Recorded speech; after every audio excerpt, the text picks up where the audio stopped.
sports.com every day. I get a lot of sports news from those places. I have the CBS Sports app on my phone. Look, I like CBS Sports. I don't want to come in and bash CBS Sports or CBS because I think that they do a very good job of reporting and a very good job of news, with the exception of Jason La Canfora, whom I do not like, but that's neither here nor there. The point is that they have written, they had an article on CBSSports.com about the most overrated and underrated teams in the SEC, and they have picked a team that you might be familiar with. And we'll get into that in a little bit. Let me just talk to you really quickly about where you can find us online. Facebook, Twitter, and YouTube, all the social media routes. Search Hot News Talk Radio.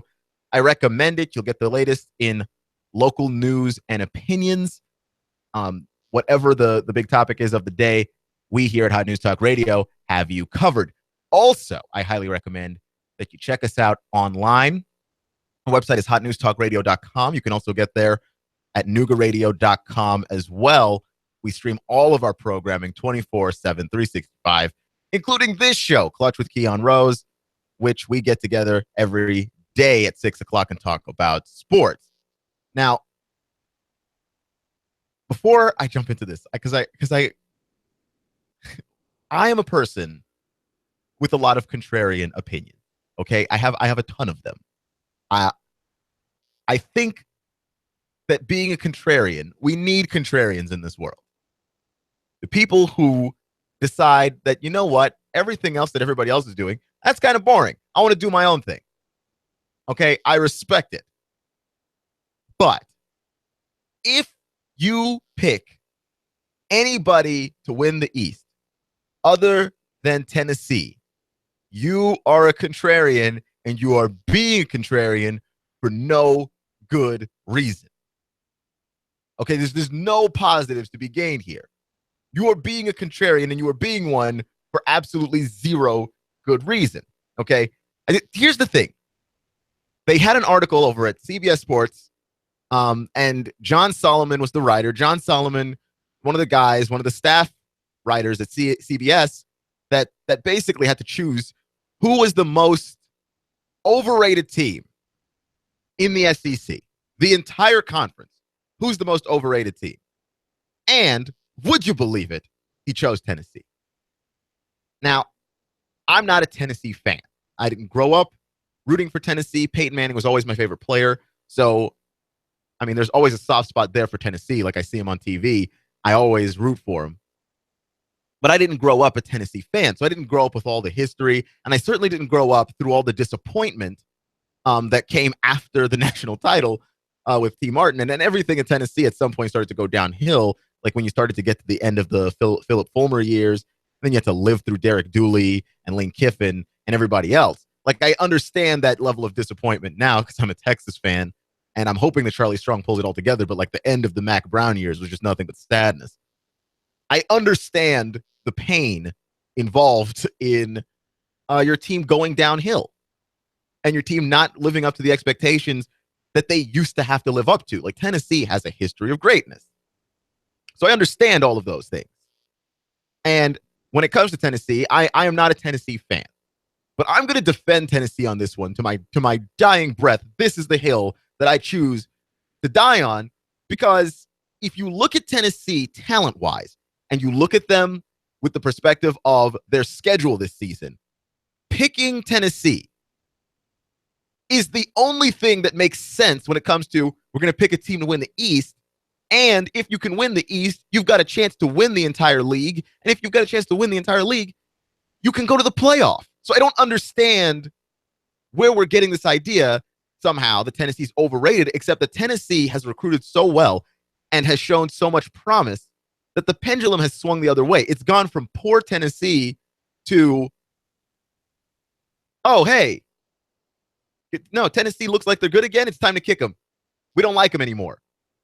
And it's weird because Tennessee fans haven't been like Bama fans. Like I've said on this show multiple times, I don't know if I've found a group of people quite like Bama fans, where like Bama fans are winning, they are good, they know they are good, and they have no problem rubbing your nose in it each and every single day. They're like Yankees fans in that way. They just want you to know how good they are, as though somehow you were lacking in both ears and eyes and just didn't see for yourself. Like, yeah, no, you guys are fantastic. Why do you have to remind everybody on a regular basis? We didn't forget. You're the defending champs. We haven't forgotten, and you won't let us forget, so you know we haven't forgotten. But I want to read this quote on John Solomon's expert opinion of why it is that the Vols are overrated. Because there's everything about this quote is just wrong. There's not one correct thing in here with regards to the logic that it takes to pick against the Vols, to think that the Vols are overrated. He said the Vols might be very good this season. They might win the SEC East. These things definitely fall within the realm of possibility. It's just that this is the same Tennessee team that hasn't beaten Florida since 2004, hasn't won against Georgia and Athens since 2006, and they're 3-13 against ranked teams under Butch Jones. So while I see the potential, I'm still approaching with caution. Now, I'm looking at all of these things and going, okay, you can't hold a 3-13 against Butch Jones if he's at Tennessee and he had to clean up a mess. Okay, we can admit that first year of Butch Jones, we were pleasantly surprised with how that team turned out. Because we didn't think he was gonna be as good right off the bat as he was gonna be, but he definitely had a dysfunctional team and a team that was not winning football games. And look, I make fun of guys all the time for having noodle arms. Like, if you just can't throw the ball down the field and you're a quarterback, I find that a little funny. And I make fun of Joshua Dobbs' arm all the time. But, I mean, if you want to talk about noodle arms, Justin Worley had a noodle arm, and he had no legs. Like, he wasn't even fast. There was nothing. Josh Dobbs can tuck that thing and run it. Okay, he's going to get you a ton of touchdowns on the ground. He's going to get you a few touchdowns in the air. He's actually pretty accurate. He just can't throw that far. But Worley was just horrible when it came to throwing for distance. And that's something you have to try and win football games with this guy. And then when you finally do start Josh Dobbs because Worley goes down with an injury, you're starting a bunch of freshmen and relying on a bunch of freshmen. Like the 3-13 record against top teams, I just can't hold against Butch Jones at only his third year at a school. I mean, so we have that. And this is not the same Tennessee that hasn't beaten Florida since 2004. It's a very different Tennessee team, in fact. It's one that's actually good, for starters. And then you've got a weaker Florida team again. And then on top of that, every 4 years, you cycle through players. I don't know if John Solomon realizes this. The coaches aren't the same. The players aren't the same. Nothing is the same about this Tennessee-Florida thing other than Butch Jones has to win. Like, we're tired of seeing anybody wearing blue beating anybody wearing orange. That I get. But it's not the same Tennessee. Okay? It's not the same Tennessee that hasn't beaten Georgia in Athens since 2006 because the coaches are different. We've gone through a few guys since then. Okay? Butch Jones is not playing Mark Rick again this year. He's playing Kirby Smart. It's a different, the whole dynamic has changed. Like, to hold that against Tennessee as a reason why they are overrated doesn't even make sense on just that one surface level. Secondly, the word overrated is possibly. So I won't make the claim. Possibly the most abused word in the English language. It's possibly the most abused word. We use the word overrated all the time, and we don't even know what it means. We don't use it properly. Just because something is overrated, for instance, doesn't necessarily mean that it's bad.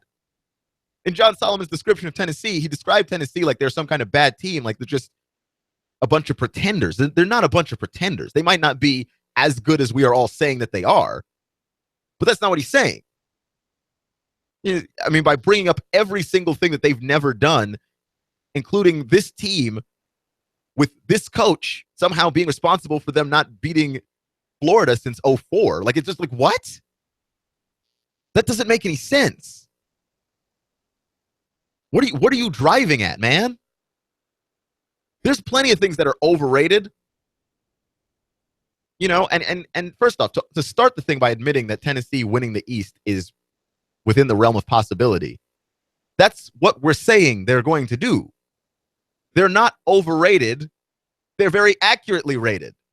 We think that they're going to win the East. If they fall short of that, they've underachieved. They have the talent on paper to win the East, and you rate things on paper. They're not overrated. Like, if we turn out to be wrong, it's not that they're overrated. We looked at the talent. We've looked at their track record and gone, no, their schedule is easy enough, okay, and they should win. They should win the East. That's not them being overrated. And I was looking up some overrated movies, and it only confirmed my point when I was looking it up, that people don't know what the word overrated means. If you think something is overrated, that doesn't mean that you think it's bad. It just means that you think it's rated higher than it should be. For instance, if I go through a list of movies, right? Avatar is a movie that is overrated. I think Avatar is actually not even a good movie, but that's neither here nor there. Again, Avatar is an overrated movie. Doesn't mean it's bad necessarily. Just means that we have rated it higher than it actually is. American Beauty is an overrated movie. I don't get the point of that movie. I really don't. Like, I've tried. I've tried to watch that movie a couple times. I never make it to the end. I don't understand what is happening in that film. I don't understand it. I don't get it. Maybe I think the first time I watched it, I was in high school. I was very young. Maybe I just didn't understand it. I might give it another go, but I think American Beauty is a very overrated movie. It's considered a classic, and I watch it, and I just don't see what the deal is. The Dark Knight is a movie that's interesting to me because it's very overrated. The Dark Knight is, by the way, one of my favorite movies. I enjoy watching The Dark Knight a lot because I'm a huge fan of Batman, and I thought Christian Bale was fantastic, and Heath Ledger's Joker is possibly the best Joker we've ever had. I see that, and I'm like, okay, Dark Knight. But The Dark Knight, if you go to imdb.com, the Internet Movie Database, go to imdb.com and click on their top 250 movies of all time. The Dark Knight is ranked number 7. The Dark Knight is not the 7th best movie ever made. It's a really good movie. It's fun. It's fantastic. It's just not the 7th best movie ever. You got to be kidding me with that one. And Top Gun is a movie that I don't know. I've been hearing a lot of people talk about it lately. Top Gun is an overrated movie. Again, American classic. It's great. But just because I say something is overrated doesn't mean that I'm saying it's bad. And for some reason, you talk about Tennessee and people want to trash Tennessee, and the label that they've got to slap on them right now is, oh, they're overrated. What, they're not as good as we think they are? How good do you think Tennessee is? Because no one said that they're national title winners. No one picked them to win the national title, just to win the East. Like, it's not even a guarantee that they'll win the whole league. I think they will, but it's not a guarantee. They are accurately rated. If you think Tennessee is capable of winning the SEC East, that's an accurate rating for this team. Even if you say that they will win the East, without a doubt, that's still an accurate rating for the team. Like, people are looking for Tennessee to fall apart and implode because they think it's funny, and they like that kind of thing. Like, when you look at a team and you've got a fan base, a loyal fan base, and they get disappointed by a team, there's sort of this morbid joy in watching things mess up again. We all see this happen in the NFL with the Cleveland Browns. The Cleveland Browns are the team that you feel bad for that fan base. Like, possibly the most long-suffering fan base in football. They haven't had a quarterback stay for longer than 2 seasons in a row in 21 years, going all the way back to Tim Couch. I mean, they haven't had a guy that they could stand behind at quarterback in that franchise in 21 years. 21 years. You got to think about that. And they've seen a lot of quarterbacks go by. They should have drafted guys, and they just didn't know to draft them. I mean, Tim Couch, man. That's how far back you have to go to find the guy that they thought could be the guy. And none of those guys have turned out to be the guy. And when Cleveland does something else wrong, guess what everybody likes to do? Oh, there goes Cleveland again. Hey, Cleveland, they're dysfunctional. Let's go laugh at Cleveland again. And people do the same thing for the Vols. Despite the fact that, by the way, the Vols haven't been as bad for nearly as long. They've just been mediocre. That's it. And they haven't been able to beat Florida. Okay. For a long stretch there, Florida had Urban Meyer, who is top 5 college football coach. They haven't been able to beat Alabama. Okay. Who has beaten Nick Saban consistently in the last 5 years? Who's done it? Les Miles used to do it occasionally. Hugh Freeze lately. All right. Who else has beaten Bama? Like, I just don't understand what you're looking at. Haven't beaten Georgia in Athens. Well, they win 10 games a year. Most people aren't beating Georgia in Athens. I mean, I'm looking at this stuff on paper and going like, these are your reasons why they're overrated. They have not listed not a single thing about the way this team is now. Like, there are plenty of things you could say about Tennessee being overrated. You could talk about Butch Jones late in games. You could talk about Josh Dobbs and his arm. You could talk about this offensive line. They've had a few injuries. Like, there are plenty of reasons that if you want to talk about Tennessee not succeeding, you could, but you really have to dig. Let's be honest here. You really have to dig. It's not like Josh Dobbs is the only guy in the conference that doesn't have the greatest arm. Okay? Georgia might run out Grayson Lambert, and he doesn't have a great arm. LSU is running out Brandon Harris, and he doesn't have a great arm. Okay? So we're not talking about they're the only school that doesn't really have the most elite quarterback, and he's ranked top 10 in Athens for a reason. He completes over 60% of his passes, and he's such a smart quarterback, and also the mobility there is such a huge factor that you have to scheme for. He gives Tennessee 3 ways to run, along with Kamara and Hurd. There's nobody else with that level of running ability in the whole conference, I don't think. I mean, LSU's got Fournette, but you've only got one Leonard Fournette.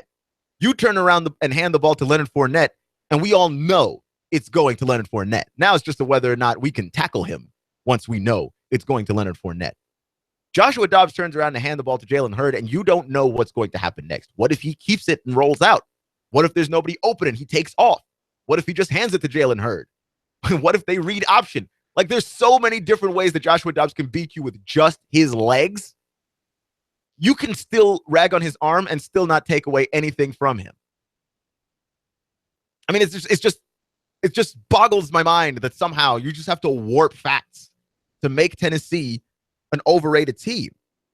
John Solomon and Jerry Palm, who also picked Tennessee as the overrated team of the SEC. I mean, to do that, to have to say those words, you are being contrarians for no good reason. And I know contrarians when I see contrarians because I am one. If you find a pop singer on the radio, somebody on the radio who makes music, like, I guarantee you 100%, I just don't like them. Because I'm a contrarian. Like, I just go against the grain for no adequately explained reason. Okay? I really like them. It's a good album, though. But, like, overall, John Mayer's got great guitarist. He's an excellent guitarist. Okay? Writer. Lyrics are really corny, though. Like, some of those John Mayer songs are just corny. Can't get past that. Eminem, I think, is a guy who's overrated. Again, that doesn't mean that he's not good, because Eminem LP is one of the best rap albums I've ever heard in life. Eminem has not aged well, and like Relapse and more recent Eminem sounds very pop. Not a fan. Kind of overrated. Get into this all the time. Green Day, overrated. He's told me to go back and listen to some of their older stuff. I will take him up on that. But for now, my opinion is that they're overrated. I understand that I'm being a contrarian. There is a place for that. You know what? That place is in sports, because they've got to go out there and play it on the field. They have to go out and play it on the field. That's all I'm saying. Now, if you're a contrarian and you're not picking Tennessee, who are you picking? I've got that next. You're listening to Clutch with Keon Rose. Hot 1240, Hot News Talk Radio.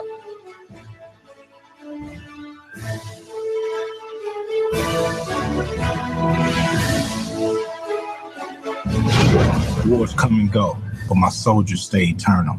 Now you can listen to Hot News Talk Radio anywhere streaming live at Noogaradio.com. That's Noogaradio.com. Hot News Talk 1240. I'm Larry Daniels from Daniels Insurance, and on the average, our customers save $400 a year. We offer retirement vehicles and annuities in addition to other investment products that help you protect your family. Call 423-332-4774. This is Mike, and for the record, at Northgate Mall. We're the largest complete record store in town. We sell old and new vinyl records, celebrity posters, music posters, and we are the largest in town. Come see us. Finding just the right place to live can be a daunting task. Stop your search. In Chattanooga, the place to live is Cross Creek Villas for under $1,000 and available for immediate move-in. You can enjoy this 2-bedroom split layout, over 1,000 square feet, 9-foot ceilings, an extra large patio or balcony. And don't forget to ask about their preferred employer program. Cross Creek Villas is a gated community offering a 24-hour fitness facility, a beautiful pool and hot tub, and Cross Creek Villas is pet friendly. Stroll the pet park with your best friend and enjoy the free use of their business center and clubhouse. Plus, if you mention you heard this on the radio, your application fee is free. Cross Creek Villas, close to downtown off of Highway 58. Go to crosscreekchattanooga.com. That's crosscreekchattanooga.com or call 894-0446. That's 894-0446. Redefine the way you live at Cross Creek Villas. Go to crosscreekchattanooga.com or call 894-0446. Cross Creek Villas. Becoming fair and muggy out there through the nighttime hours. Overnight lows only 70 to 73. For Thursday, another hot, humid day. Highs back into the lower 90s. Could see a stray shower storm, but not many. For Friday, more of the same. Back into the 90s with only isolated afternoon storms. Dr. Ron Phillips has released the most important book he's ever written, The Unraveling of America. He pulls back the curtain and exposes those who are pulling the strings and unraveling the fabric of America. Available at Amazon or ronphillips.org. And I, Sheen 12, Chief Meteorologist Patrick Core. On AM 1240, Hot News Talk Radio. You give us 12 minutes and 40 seconds, we'll give you Chattanooga and the world. Hot News Talk 1240. All systems go. Got a printing project on deadline? Advantage Printing in Brainerd offers the highest quality one-stop service in Chattanooga. Graphic design, printing, addressing. Don't create a mailer unless you first check with Alan about the latest postal hassle. He'll handle the whole thing for you. Advantage Printing. Your advantage is in our name. 4031 Brainerd Road next to the Bilo. Print digital or offset, wide format, engineering drawings, start to finish. Advantage Printing. Check the details with Alan. 629-1800. That's 629-1800. All systems go. Treat yourself and your vehicle to a sparkling shine inside and out at Country Boys and Toys. 9606 Dayton Pike, Soddy Daisy. Remember how it felt the first day you brought your new ride home, clean as a whistle, with that new car smell?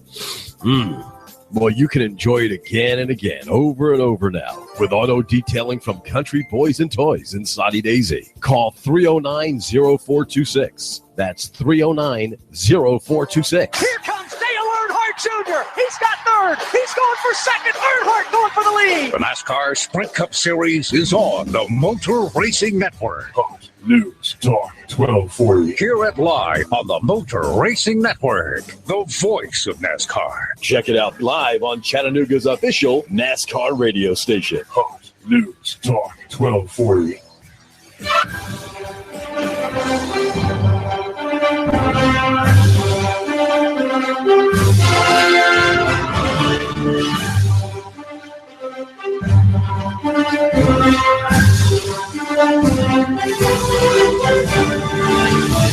Let's get into a little bit of talk for the NFL, mostly because it's the end of list season.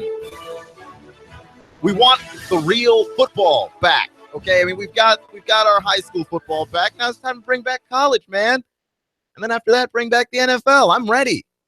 I am ready to be disappointed again. I am a Longhorns fan, and that has been life lately. I am absolutely ready. Who is going to be the starting quarterback for Texas? I don't even know, man. Nobody knows. Charlie Strong doesn't know. He said he knows, but he's not telling anybody. And I'm a distressed, concerned, worried fan. So I'm going to take that to mean he doesn't know. Because y'all know the season starts at like a week and a day. What do you mean you don't know? Season comes back Thursday. What do you mean you don't know? I mean, well, what is that? Teams that haven't selected quarterbacks yet. Yeah, we're looking at you, Georgia. What are you doing? I think you're just going for the competitive advantage there, the gamesmanship of just not naming your quarterback until the last possible second, which is fine. But then I wish you would just say that. Like, I just wish coaches a lot of times would just say the stuff that they're thinking. Like, yeah, no, I know who the quarterback is. I'm just not going to tell you. For obvious reasons. Instead of, well, we're still evaluating. We're still evaluating. Still evaluating what? It's like all those people, and it's like all those people who haven't decided whether or not they're going to vote for Hillary or Trump. What are you talking about? The election is like 60 days from now. How have you not decided yet? What are you still on the fence about? They could not be more different. What are you still on the fence about? Either you're voting for Hillary, either you're voting for Donald, or you're not voting. Or you're voting independents or Green Party or whatever, in which case that still counts as not voting so far as this two-party system is concerned. But how have you not figured this out yet? That's where I'm at with Georgia. What do you mean you haven't figured it out yet? Who's your quarterback? You're a week away. Who is starting? Charlie Strong, Texas. Who is starting? And why is it Boykel? I am worried. Okay, I'm very worried. I'm a nervous fan. So I can't wait for the games to get here so we can stop talking about lists and who is talking about who's overrated and who's underrated.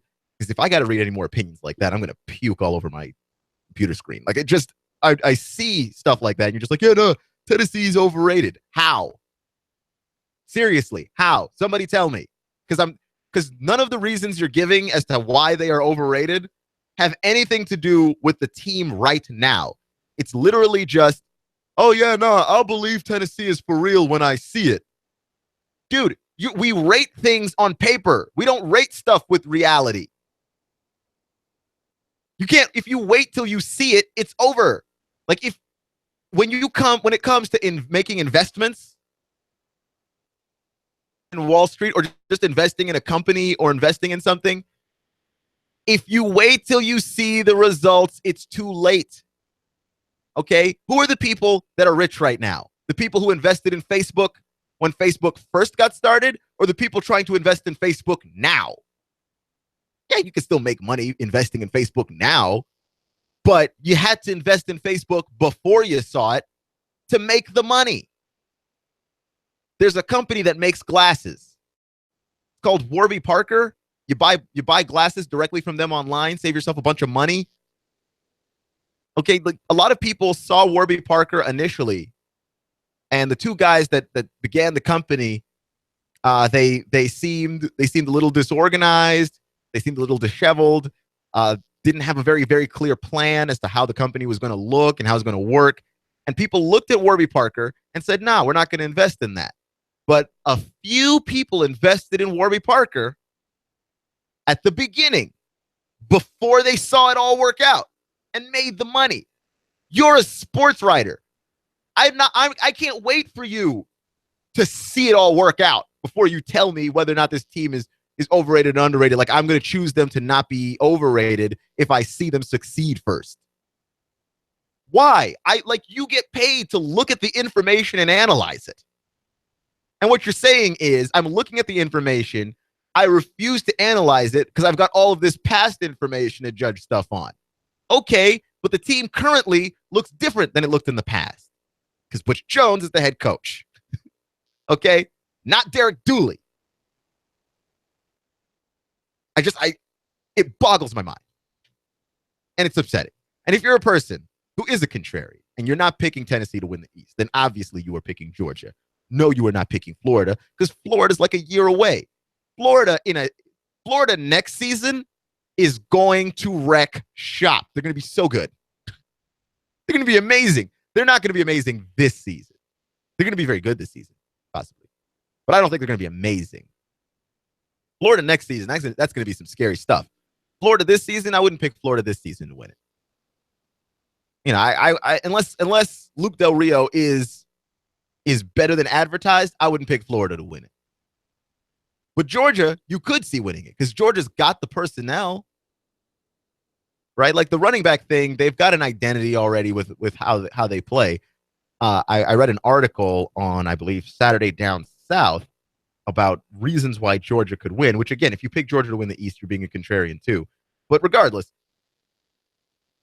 they've got a strong offensive identity was one of the reasons that was given by William McFadden, the writer over at Saturday Down South. Regardless of who starts at quarterback, you know Georgia can run. And if Chubb is as good as people say that he is in terms of coming back from that injury, then, you know, they've got an opportunity here to look really, really good. And no matter how good Jacob Eason is, if he's playing, or Grayson Lambert, who was solid, but he's never going to be, you know, you're down a touchdown or you're down 2 touchdowns and it's the fourth quarter and you're starting the fourth quarter. Can Grayson Lambert bring you back? Probably not. But you can always turn around and give the ball to Nick Chubb, and he's going to make several people look very bad trying to tackle him. I mean, you've always got a shot that way.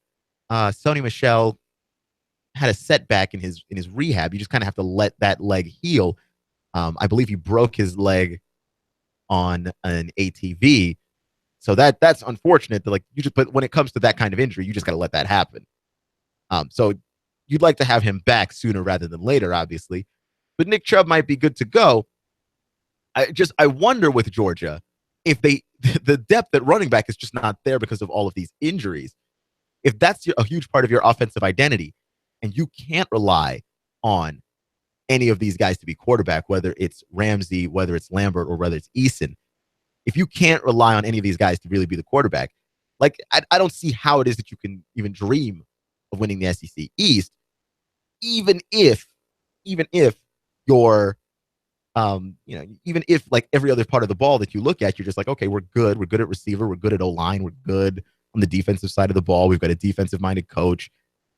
We look good on paper, except for a quarterback, and then our running back depth, which is supposed to be the strength of our school for always. Like everybody knows, Georgia just produces great running backs. You look at all of that,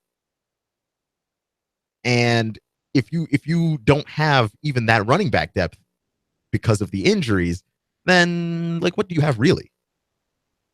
I don't think you have very much, and that's why it's hard for me to pick them. Even in the contrarian way that you can go ahead and pick them. Like, yeah, let's just pick someone else just to pick someone else. Like, then who in the SEC East? Because I don't think you can pick Florida yet. And I don't think that you can pick Georgia right now.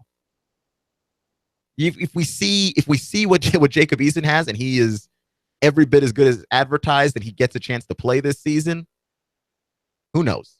But I don't think so. Right? Like, it's hard for me personally to pick a guy in Jacob Eason. I don't know what he's going to look like at this level. It's hard for me to pick him. I'm excited for him just like everybody else.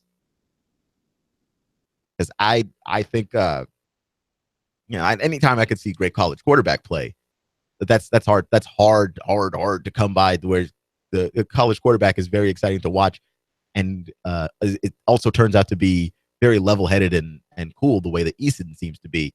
Saw a lot of that with Dak Prescott, and then Prescott's gone, and I don't have that same vibe from Chad Kelly, even though I like him a lot. I'm looking forward to watching Jacob Eason play. I just don't know if he's going to be ready yet, and the running back issues at Georgia are hampering them a ton.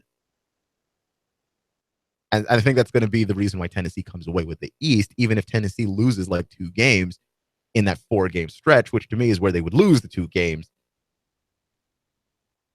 Georgia could lose 4 games.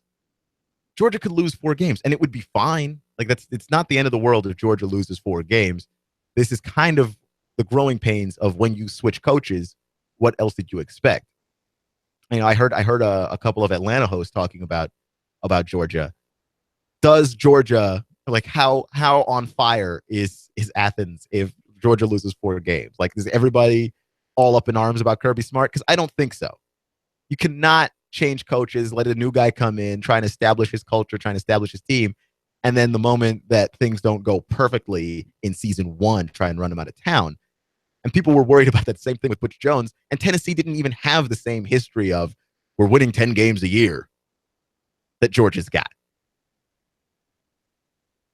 You're listening to Hot 1240, Hot News Talk Radio, Clutch with Keon Rose. A little bit of NFL news. The Chargers released a statement about Joey Bosa, which I just think that whole story is interesting. I understand it's the San Diego Chargers, okay? And I don't, if people are interested in the San Diego Chargers, that would be, I don't want to say a miracle, but like the San Diego Chargers fan base isn't even all that interested in the San Diego Chargers. So I get it, but this story is interesting because the NFL is up to no good in this whole thing, especially the Chargers organization specifically. The Chargers organization is having Joey Bosa. They're trying to hold him hostage. Joey Bosa is not signing his rookie contract. He's the only person drafted in the top 10 to not have signed his rookie contract yet. And everybody is blaming Joey Bosa. It's the typical fan reaction. Dude, your money is slotted to you. It's slotted. Do you get that? You're not going to make more money by holding out. But he can make more money by holding out. Because as you know, most NFL contracts are made of imaginary money. Beyond the actual fiction of money. Like most NFL contracts are made of fake money. And by that, I mean, they're not guaranteed. And I don't understand how in 2016, we have not wrapped our minds around this concept yet. Anytime you see an NFL contract, immediately start searching for the guaranteed money. I assure you, the guaranteed money is a fraction of what is actually paid out. And guys want their guaranteed money.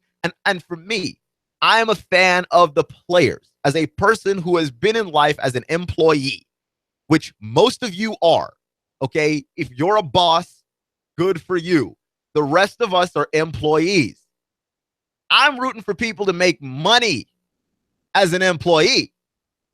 Joey Bosa wants his money guaranteed. And the language of the contract, even though the money is slotted and Joey Bosa can't make more money than what is in his particular slot, he can make sure that more of that money is guaranteed. And especially, he plays defensive end, man. You play on the defensive side of the ball. Injuries can happen to you. All kinds of stuff can happen to you. Get your guaranteed money. And yeah, the Chargers look silly and ridiculous here. Stop being stingy and pay your number one draft pick. What is wrong with you? Pay the guy. It's slotted. Like the same reason why people are getting mad at Joey Bosa, it's the same reason why I'm getting mad at the Chargers. People are just like, no, dude, just take the money. It's slotted. No, he's trying to get it guaranteed. To which I say to the Chargers, it's slotted. Just guarantee more of the money. There's a limit to how much you can guarantee. If you're too stingy to take the cap hit, trade back in the draft and don't draft in the top 10 then. Because you knew what you were going to have to pay. It's slotted. And then we somehow take the side of the team on this stuff. And I don't understand why we continually do that. Like, this player's greedy. He shouldn't hold out. No, you play in a violent game. The league does not take care of players who have played in the league, especially if you haven't played in the league. What is it, the 10 years to get the league's insurance, that veterans minimum even? Like, you can't get any of that stuff. If for some reason Joey Bosa injures himself and he's gone 4 years after being in the league, if I'm him, I'm trying to take care of myself and make sure that I've got enough money. Why else? He's an employee. I root for those guys. I root for all the players. Okay. I mean, I'm not I'm just not certain what it is that we're trying to accomplish here with mocking Joey Bosa for not taking the money offered to him when we just apparently are pretending all the time that NFL contracts aren't fully guaranteed. And not only are they not fully guaranteed, in a lot of cases, they aren't even 50% guaranteed, which means you get injured, the team just cuts you, they only take a cap hit of whatever was guaranteed, and then you get nothing. So yeah, now Joey Bosa is a smart guy, doesn't want to get nothing. He wants to get what he's worth, which is at least in the ballpark of whatever his pick should, whatever the pick should call for. He should at least have guaranteed a good chunk of that. He's not going to take it. The Chargers are going to try and smear his name in the media, try and make him look bad. A press release that he's not going to play all 16 games, so we're going to have to restructure the deal. All right, fine. Whatever, man. There's no way that the Chargers come out of here looking good. Because they mentioned that their offer included an initial signing bonus that is larger than any player in the league has received in the last 2 drafts, more money in this calendar year than every player in this year's draft except one quarterback, Carson Wentz, and the largest payment and highest percentage of signing bonus received in the first calendar year of any Chargers first-round selection since the inception of the current collective bargaining agreement back in 2011. So the Chargers basically cherry-picked the details. This is according to USA Today, by the way, Stephen Ruiz. Basically, the Chargers cherry-picked some of the details to make their offer look extraordinary, when really this is the baseline offer for most top 10 picks. Right. San Diego might be able to convince fans unfamiliar with rookie contracts that they are offering Bosa to the world, but that just isn't the case. And it's because of a little thing called offset language. Basically, offset language allows the Chargers to save a few millions if they decide to cut Bosa after his 3rd season and he signs with another team, thus lowering Bosa's potential guaranteed money. That's what the squabble is about. It's about offset language. It's about the Chargers' ability to just be completely and entirely stingy, which is why fans don't come to your games, because you're stingy. I mean, I don't understand what this school or what this team is doing. I try and understand a little bit. Like, it is a capped sport, so you do have to worry about the cap. But the money that you're going to save here with Bosa is not even enough to make it worth your time to squabble over petty offset language. Just guarantee the guy's money. And the fact that you release a press release over this stuff tells us that you're the desperate one.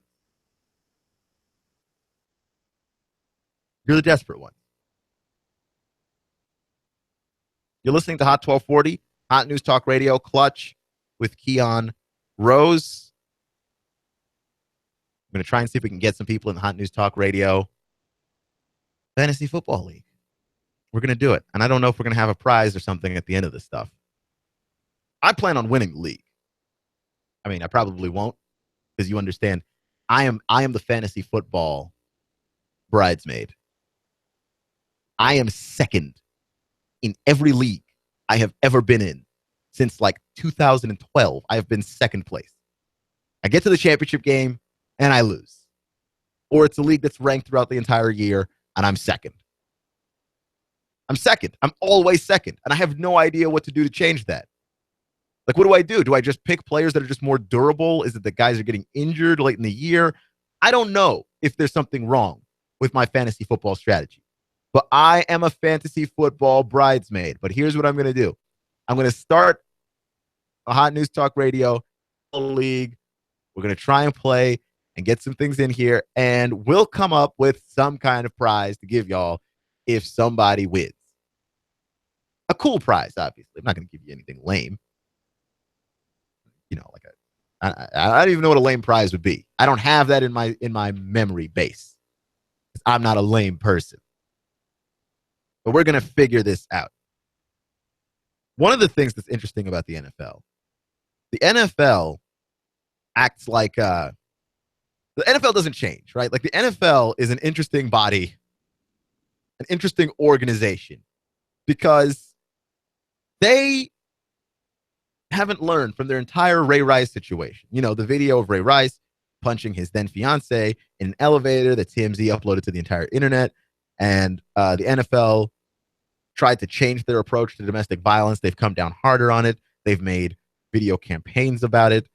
And, you know, the NFL basically heard about the Ray Rice thing, and they were only going to suspend Ray Rice for like 4 games. And then when the video came out, that's when the NFL basically had to move. Basically, the NFL had to move on it and go, you know what? This is actually, we have to really suspend you. And that's how they wound up with the whole Greg Hardy thing, was that Greg Hardy was alleged to have choked his girlfriend on a pile of guns, of course. And the league didn't make the right call on that until afterwards. And then they tried to resuspend Greg Hardy, but for longer. And because that is actually illegal, Greg Hardy ended up winning his appeal and playing after a brief original suspension, like the suspension that he was supposed to have in the first place. And so Greg Hardy is like the perfect case where Deadspin released pictures of the bruising on his former girlfriend, and that's when Greg Hardy found himself out of the league. Like, if Deadspin doesn't release those pictures, Greg Hardy's still kind of floating around in Dallas. Like, even Dallas wouldn't touch Greg Hardy after the pictures, but why did it take the pictures?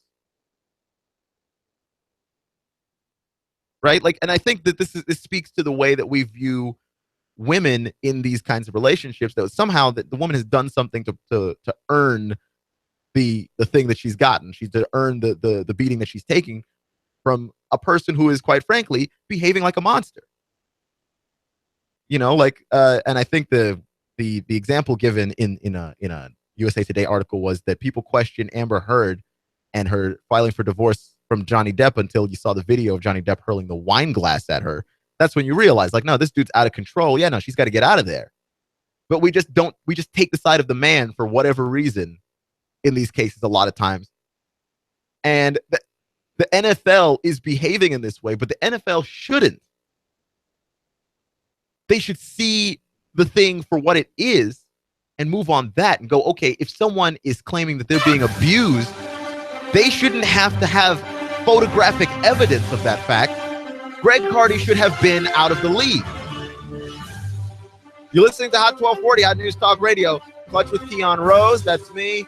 Remember, it's not how you start, it's how you finish. Stay clutch. I'll see you in 24 hours. Sons of Liberty. Next. Stick around.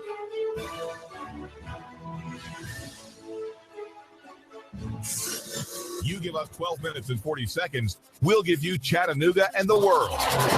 News Talk 1240. I'm blowing everything up. We're starting over.